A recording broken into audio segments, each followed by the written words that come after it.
ഈശോയുടെ പരസ്യജീവിതത്തിൻ്റെ ആരംഭത്തിൽ പിശാച് ഈശോയെ പരീക്ഷിക്കുന്ന ഭാഗം നമ്മളൊക്കെ ഇങ്ങനെ വായിച്ച് കേട്ടിട്ടുള്ളതാണ്. പിശാച് ഈശോയെ ജെറുസലേം ദേവാലയത്തിൻ്റെ ഒരു ഗോപുരത്തിൻ്റെ ഏറ്റവും അഗ്രത്തിൽ കൊണ്ടു നിർത്തിയിട്ട് പറയും, നീ ഇവിടെ നിന്ന് താഴേക്ക് ചാടുക, മാലാഖമാർ നിൻ്റെ പാദങ്ങൾ സംരക്ഷിച്ചുകൊള്ളും. ഒരു ഭംഗിയുള്ള ഓഫർ വയ്ക്കുകയാണ്. അതായത് എൻട്രിയാണ്, ഈശോയുടെ എൻട്രിയാണ്, പരസ്യജീവിതത്തിലേക്കുള്ള എൻട്രിയാണ്. അപ്പോൾ അതിന് മുമ്പ് ഒരു വലിയ ഷോ ഓഫ് നടത്തി എൻട്രി ചെയ്യാനായിട്ട് പിശാച് പ്രേരിപ്പിക്കുകയാണ്. ദേവാലയത്തിൻ്റെ മേലെ നിന്ന് ചാടി ഭയങ്കര സേഫായിട്ട് ഒന്ന് ലാൻഡ് ചെയ്യുകയാണെങ്കിൽ ആളുകൾ മുഴുവൻ അവനെ വലിയ ആളായിട്ട് ആരാധിക്കും. അപ്പോൾ മാസ് എൻട്രിക്കൊക്കെ ഉള്ളൊരു ഓഫറാണ് പിശാച് കൊടുക്കുക. പക്ഷെ നമുക്കറിയാം, നമ്മളൊക്കെ വചനത്തിൽ വായിച്ചിട്ടുള്ളതാണ്, നീ നിൻ്റെ ദൈവമായ കർത്താവിനെ പരീക്ഷിക്കരുതെന്ന് പറഞ്ഞിട്ട് ഈശോ നൈസായിട്ട് ആ പ്രലോഭനത്തെ അതിജീവിച്ച് മുമ്പോട്ട് പോകും. ഇതേ ഈശോ ആണ് കടലിൻ്റെ മീതെ നടക്കുന്നതായിട്ട് നമ്മളിന്ന് വചനത്തിൽ വായിച്ച് കേൾക്കുക. നമ്മൾ വീണ്ടും ചിന്തിക്കുകയാണെങ്കിൽ ഒരു സിനിമാറ്റിക് എൻട്രിയാണ് ഈശോയുടെ. അതായത് രാത്രി ഇങ്ങനെ പ്രക്ഷുബ്ധമായ കടൽ, ശിഷ്യന്മാർ തോണിയിൽ ഭയപ്പെട്ടിരിക്കുകയാണ്. അപ്പോൾ കടലിൻ്റെ നടുവിൽ ആ ഇരുട്ടത്ത് വെള്ളത്തിൽ കൂടെ ഇങ്ങനെ നടന്നൊരു മനുഷ്യൻ ഈ തോണിയുടെ അടുത്തേക്ക് വരികയാണ്. ഒരു സിനിമയിലൊക്കെ എടുക്കാൻ പറ്റിക്കഴിഞ്ഞ് കഴിഞ്ഞാൽ ഭയങ്കര മാസ് എൻട്രി, അല്ലെങ്കിൽ മനോഹരമായ ഒരു വിഷ്വൽ.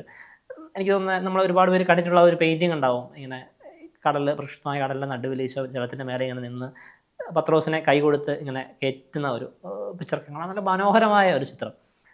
ഞാൻ പറഞ്ഞത് ഇതുകൊണ്ടാണ്, ഈ തുടക്കത്തിൽ, അതായത് എൻ്റെ പരസ്യജീവിതകാലത്തിൻ്റെ തുടക്കത്തിൽ അങ്ങനെ ഒരു ഷോ ഓഫ് അത്ഭുതമൊന്നും കാണിക്കാനായിട്ട് തയ്യാറാവാതിരുന്ന ഈശോ എന്തിനാണ് ഇങ്ങനെ ജലത്തിൻ്റെ മീതെ നടന്ന് ഇങ്ങനെ ആളുകളെ അമ്പരപ്പിക്കുന്ന ഒരു അത്ഭുതം ചെയ്തതെന്ന് പലപ്പോഴും ഞാനിങ്ങനെ അത്ഭുതപ്പെട്ടിട്ടുണ്ട്.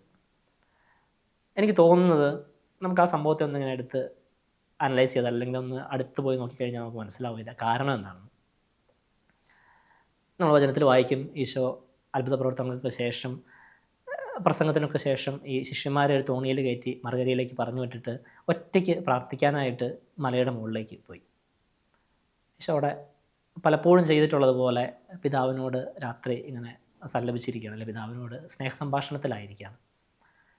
പെട്ടെന്നാണ് പ്രകൃതിയുടെ മട്ടുഭാവമൊക്കെ മാറുന്നത്. വലിയ കാറ്റടിക്കുന്നു, കൊടുങ്കാറ്റ് പോലെ പ്രകൃതി അങ്ങ് ക്ഷോഭിക്കുകയാണ്. ഈശോയ്ക്ക് അറിയാം, ശിഷ്യന്മാരിങ്ങനെ കടലിൻ്റെ നടുവിൽ ഒറ്റയ്ക്ക് രാത്രി ഇങ്ങനെ തുഴഞ്ഞ് മറുകരയ്ക്ക് പൊയ്ക്കൊണ്ടിരിക്കുകയാണ്. ഈശോയുടെ പെട്ടെന്നുള്ളൊരു റെസ്പോൺസാണ്. ആ മലയിൽ നിന്ന് ഇറങ്ങി ഈശോ ഇങ്ങനെ ഓടി മല മുഴുവൻ താണ്ടി താഴ്വരയിലെത്തി അവിടുന്ന് ജലത്തിലേക്ക് ഇറങ്ങി നടന്ന് തോണിയുടെ അടുത്തേക്ക് പോവുകയാണ്. നമുക്കതിന് വേണമെങ്കിൽ ഇങ്ങനെ ഒരു വലിയ മാസ് എൻട്രി ആയിട്ടോ ഒരു അത്ഭുതമായിട്ടൊന്നും കണ്ട ആവശ്യമില്ല. സ്വാഭാവികമായ ഈശോയുടെ റെസ്പോൺസാണ്. അതെൻ്റെ പ്രിയപ്പെട്ടവർ കടലിൻ്റെ നടുക്ക് ഇങ്ങനെ അപകടത്തിൽപ്പെട്ടു എന്നറിയുമ്പോൾ മറ്റൊന്നും ചിന്തിക്കുന്നില്ല, അവിടെ നിന്ന് ഇറങ്ങി ഓടി അവരുടെ അടുത്തേക്ക് പോവാണ്. അതിനിടയിൽ ജലത്തിൻ്റെ മേലെയാണ് നടക്കുന്നതെന്ന് പോലും ചിന്തിക്കാത്ത പോലെ, അല്ലെങ്കിൽ അത് വളരെ സ്വാഭാവികമായിട്ട് ഈശോയുടെ ഒരു ഒഴുക്കിൽ അതങ്ങ് സംഭവിക്കുന്ന കാര്യമായിട്ട് നമുക്ക് വേണമെങ്കിൽ അതിനെ കാണാം. അപ്പോൾ ആ അത്ഭുതത്തിൻ്റെ ആ എലമെൻറ്റ് അതിൽ നിന്ന് മാറി. അതങ്ങനെ ആവാനാണ് സാധ്യത കൂടുതലും. കാരണം എവിടെയും നമ്മൾ വചനത്തിൽ വായിക്കുന്നില്ല ഈശോ ഒരു ഷോ ഓഫിന് വേണ്ടിയിട്ട് അത്ഭുതം ചെയ്യുന്നതായിട്ട്. എല്ലാ അത്ഭുതങ്ങളും എടുത്തു നോക്കിയാൽ മനോഹരമായ കാരണങ്ങളല്ല, അടയാളങ്ങളൊക്കെ അതിൻ്റെ പുറകിൽ ഉള്ളതായിട്ട് നമുക്ക് മനസ്സിലാവും. അത്രമേൽ ഈശോ ശിഷ്യന്മാരെ സ്നേഹിച്ചിരുന്നു എന്നുള്ളതാണ്, അല്ലെങ്കിൽ അത്രമേൽ അവരെ കരുതിയിരുന്നു എന്നുള്ളതാണ്. അതുകൊണ്ടൊക്കെ തന്നെയാവും നമ്മൾ മുമ്പോട്ട് വായിക്കുമ്പോൾ ഈ ശിഷ്യന്മാരെല്ലാം യേശുവിന് വേണ്ടിയിട്ട്, അല്ലെങ്കിൽ യേശു പകർന്നു കൊടുത്ത വിശ്വാസത്തിന് വേണ്ടിയിട്ട് ജീവൻ ത്യജിക്കുന്നത് നമ്മൾ വചനത്തിൽ അവരുടെ ജീവിതത്തിൻ്റെ അവസാന ഭാഗങ്ങളിലേക്ക് കാണുന്നുണ്ട്.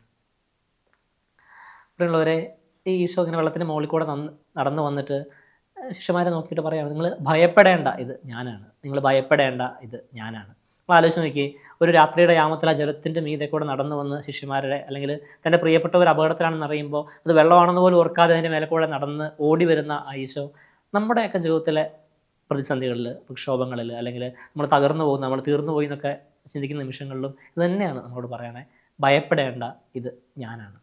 അതിലൊന്ന് വിശ്വസിക്കാനായിട്ട് നമ്മൾ തയ്യാറായാൽ മതി, ബാക്കി നോക്കാനായിട്ട് ഈശോയ്ക്ക് പറ്റും. അല്ലെങ്കിൽ ആ അപകടങ്ങളിൽ നമ്മളെ ഈസി ആയിട്ട് കരകയറ്റാനായിട്ട് ഈശോയ്ക്ക് പറ്റും.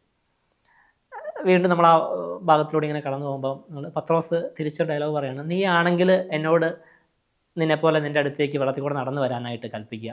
ഈശോ ഇത് ഞാനാണെന്ന് പറയുമ്പോഴും ഒരു ഉറപ്പ് കിട്ടാത്ത പോലെയാണ്. നീ ആണെങ്കിൽ എന്നാണ് പറയുന്നത്. നീ ആണെങ്കിൽ, നീ തന്നെ ആണെങ്കിൽ എന്നോടും വെള്ളത്തിന് മേലെ തിരിച്ച് അങ്ങോട്ട് വരാനായിട്ട് കൽപ്പിക്കുക. ഈശോ ഇത്രേ പറയുന്നുള്ളൂ, പോര്, നീ വരൂ എന്നാണ് ഈശോ പറയുക. എന്നിട്ട് നമ്മൾ തുടർന്ന് വചനത്തിൽ കാണും, പത്രോസ് ഇങ്ങനെ ആ പ്രക്ഷുബ്ധമായ കടലിൻ്റെ മേലെ കൂടെ നടന്ന് ഈശോയുടെ അടുത്തേക്ക് പോവുകയാണ്. അതിനിടയിൽ പത്രോസ് വീണ്ടും സംശയിക്കുന്നു, അവൻ വെള്ളത്തിലേക്ക് താഴ്ന്നു പോകുന്നു. വീണ്ടും ഈശോ കൈപിടിച്ച് തിരിച്ച് കയറ്റി തോണിയിൽ വന്നു കഴിയുമ്പോൾ പത്രോസിനോട് ചോദിക്കുന്നുണ്ട്, എന്തിനാണ് സംശയിച്ചത്? അല്പവിശ്വാസം എന്തിനാണ് സംശയിച്ചത്? നമ്മുടെയൊക്കെ ജീവിതത്തിൽ നമ്മൾ ഈ കണ്ടതുപോലെ എത്ര വലിയ പ്രശ്നത്തിന് നടുവിലും ദൈവം നമ്മളെ ചേർത്ത് നിർത്തി കഴിയുമ്പോഴും, അല്ലെങ്കിൽ നമ്മളെ വലിയ പ്രശ്നത്തിന് നടുവിൽ ദൈവം നമ്മുടെ ജീവിതത്തിലേക്ക് പ്രത്യക്ഷപ്പെട്ട് നമ്മളെ കരകയറ്റി കഴിയുമ്പോഴും നമ്മൾ തീർച്ചയായിട്ടും പത്രോസിനെ പോലെ വീണ്ടും സംശയിക്കാനുള്ള സാധ്യതയുണ്ട്. നമ്മുടെ ഒന്നും വിശ്വാസം അത്ര അടിയുറച്ചതൊന്നുമല്ല, അല്ലെങ്കിൽ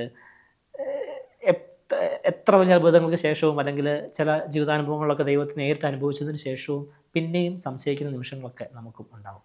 നമ്മളെ കൈവിട്ട് കളയാനായിട്ട് ഈശോ തയ്യാറല്ല. വീണ്ടും നമ്മളൊന്ന് കൈ നീട്ടി കഴിഞ്ഞ് കഴിഞ്ഞാൽ പിടിച്ച് കയറ്റാനായിട്ട് ഈശോ തീർച്ചയായിട്ടും കാത്തിരിക്കുന്നുണ്ട്. പത്രോസിനെ ഈശോ പിടിച്ച് കയറ്റിയതുപോലെ.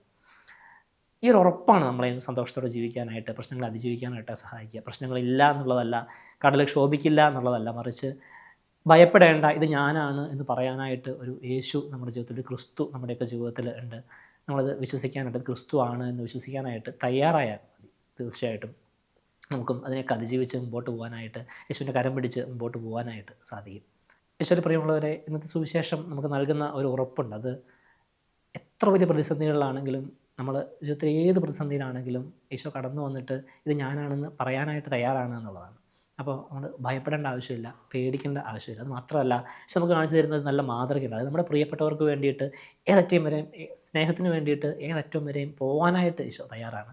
നമ്മൾ ഈശോയുടെ അനുയായികളായിട്ട് ജീവിക്കുമ്പോൾ, ഈശോയെ സ്വന്തമാക്കുമ്പോൾ, നമുക്ക് ജീവിതത്തിൽ കുറച്ചെങ്കിലുമൊക്കെ പ്രാക്ടീസ് ചെയ്യാനായിട്ട്, പകർത്താനായിട്ട് പരിശ്രമിക്കാൻ പറ്റിയൊരു കാര്യമാണ് നമ്മുടെ ജീവിതത്തിൽ നമ്മുടെ പ്രിയപ്പെട്ടവർക്ക് വേണ്ടിയിട്ട്, നമ്മളോട് ചേർന്ന് നിൽക്കുന്നവർക്ക് വേണ്ടിയിട്ട് ഏതറ്റം വരെയും, സ്നേഹത്തിന് വേണ്ടിയിട്ട് ഏതറ്റം വരെയും പോകാനായിട്ടുള്ളൊരു മനസ്സ് നമുക്കൊക്കെ രൂപപ്പെടുത്തിയെടുക്കാനായിട്ട് സാധിക്കാം.